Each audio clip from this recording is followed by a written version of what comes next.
नमस्कार साथीहरु, नेपाली तालिम युट्युब च्यानलमा यहाँहरु सबैलाई स्वागत छ। तपाईहरुमध्ये धेरैले अडियो एडिटिङको लागि Audacity सफ्टवेयर प्रयोग गर्नुहुन्छ होला।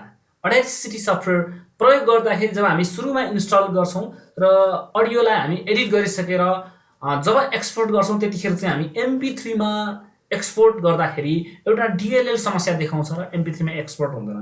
आज त्यो समस्यालाई कसरी हल गर्छौं त्यसको बारेमा जानकारी लिएर आएको छु। यो भिडियोलाई अन्तिमसम्म हेरिदिनु होला।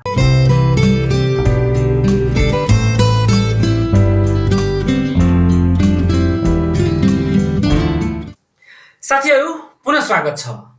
यदि तपाईले Audacity सफ्टवेयर प्रयोग गर्नु भएको छैन भने सुरुवातमा इन्टरनेट ब्राउजरमा गएर Audacity भन्ने सफ्टवेयर खोज्नु होला। सर्च गरिसकेपछि यहाँ चाहिँ Audacity सुरुवातमै आउँछ। Audacity तपाईले यहाँ क्लिक गर्नु भएर यहाँ Audacity सफ्टवेयर विन्डोज म्याक को लागि हो कि लाइनक्स को लागि यहाँ सबैको लागि छ। तपाईले यहाँ गएर डाउनलोड गर्न सक्नुहुन्छ।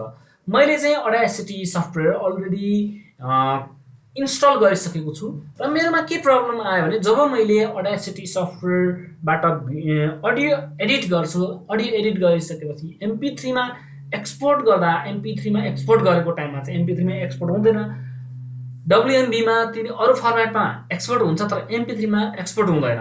र मैले चाहिँ कसरी यसलाई आज त्यो MP3 मा एक्सपोर्ट नहुने प्रब्लमलाई हामीले कसरी फिक्स गर्न सकिन्छ त्यसको बारेमा जानकारी लिएर आएको छु। Audacity सफ्टवेयर एउटा यस्तो फ्री सफ्टवेयर हो जुन सफ्टवेयर प्रयोग माध्यमबाट हामीले चाहिँ सजिलै तरिकाले अडियोलाई हाई क्वालिटी बनाएर हामीले चाहिँ अडियो एडिट गर्न सक्छौं। यहाँ म डेस्कटपमा Audacity को आइकन छ। म Audacity खोल्छु र Audacity ओपन भइसकेको छ। Audacity ओपन भएपछि म एउटा फाइल छ यहाँ, यो फाइललाई म Audacity मा ल्याउँछु र जब म यसलाई एक्सपोर्ट गर्न चाहन्छु यहाँ एक्सपोर्ट गर्दाखेरि यहाँ डेस्कटपमा सेभ गरौँ। यसलाई MP3 सेलेक्ट गर्छु र जस्तो यहाँ चाहिँ नेम भन्न दिए। यहाँ सेभ गर्न चाहँदाखेरि यहाँ चाहिँ MP3 मा एक्सपोर्ट भएन। Audacity needs the file name lame.dll to create MP3 भनेर। त्यसको लागि हामीले MP3 डाउनलोड गर्नुपर्छ। त्यसको लागि यहाँ चाहिँ डाउनलोड एउटा अप्सन छ, यहाँ क्लिक गर्नुभयो अटोमेटिक तपाईले डाउनलोड गर्ने वेबसाइटमा जान्छ। र त्यसको लागि तपाईले जब तपाई अडियो एक्सपोर्ट गर्नुहुन्छ यहाँ एक्सपोर्ट अडियो र म यहाँ चाहिँ MP3 छान्छु। MP3 छानेपछि डेस्कटपमा एउटा फाइल नेम दिन्छु फाइनल भनेर र फाइल नेम दिएपछि सेभ गर्छु। सेभ गर्दाखेरि यहाँ आउँछ र यहाँ चाहिँ तल्लो स्तर ब्राउज न तल चाहिँ डाउनलोड अप्सन छ। To get a free copy of LAME भनेर यहाँ क्लिक गर्नुहोस्। यहाँ क्लिक गरेपछि अटोमेटिकली डाउनलोड सेन्टरमा जान्छ। डाउनलोड सेन्टरमा गइसकेपछि तपाईले यहाँ विन्डोजको लागि यहाँ दिएको छ।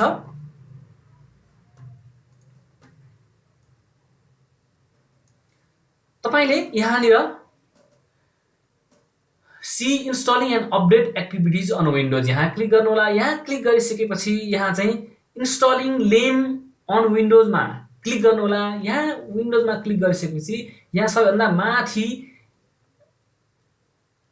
इन्स्टलिङ लेम अन विन्डोज यहाँ क्लिक गरिसकेपछि यहाँ तल तपाईले देख्न सक्नुहुन्छ go to the external lame download page, यहाँ जानु होला। यहाँ गइसकेपछि तपाईले recommended installer package for Windows भनेर यहाँ सबैभन्दा माथि छ जिप फाइल हैन, सिधै तपाईले exe लेखेको फाइलमा यहाँ क्लिक गर्नु होला। यहाँ क्लिक गरेपछि यो डाउनलोड हुन्छ यो प्रोग्राम। यहाँ डाउनलोड म यसलाई डाउनलोडमा छोड्दिन्छु। यहाँ चाहिँ अब यो डाउनलोड हुँदैछ। डाउनलोड भइसकेपछि यसलाई म डबल क्लिक गर्छु र यो फाइल रन हुन्छ। तपाईले सिम्पली यति रन गरिदिनुस्।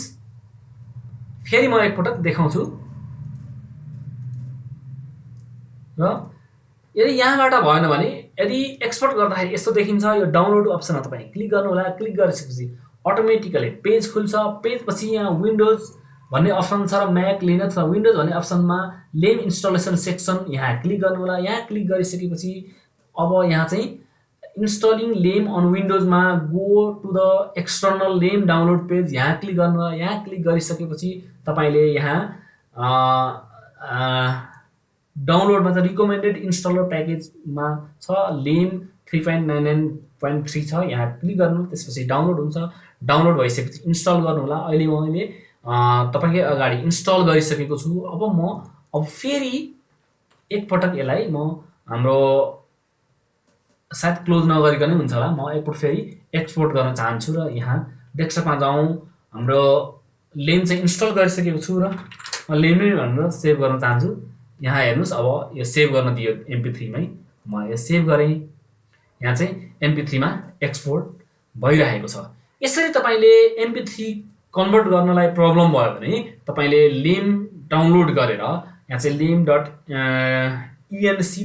भन्ने फाइल चाहिँ कसरी डाउनलोड गर्ने, त्यसको लागि चाहिँ एउटा सफ्टवेयर डाउनलोड गर्नुपर्ने हुन्छ र त्यहाँ दिएको लिङ्कलाई फलो गरेर या यो इन्स्ट्रक्सनलाई फलो गरेर तपाईँले डाउनलोड गरेर यो प्रब्लमलाई सल्भ गर्न सक्नुहुन्छ। आजको श्रृङ्खला यति नै। यदि तपाईँलाई यो श्रृङ्खला मनपर्छ भने हाम्रो भिडियो लाइक गर्नुहोला र हाम्रो भिडियोलाई सेयर गर्नुहोला भन्दै यस श्रृङ्खलाबाट बिदा चाहन्छु। सबैको जय होस्। जय नेपाल।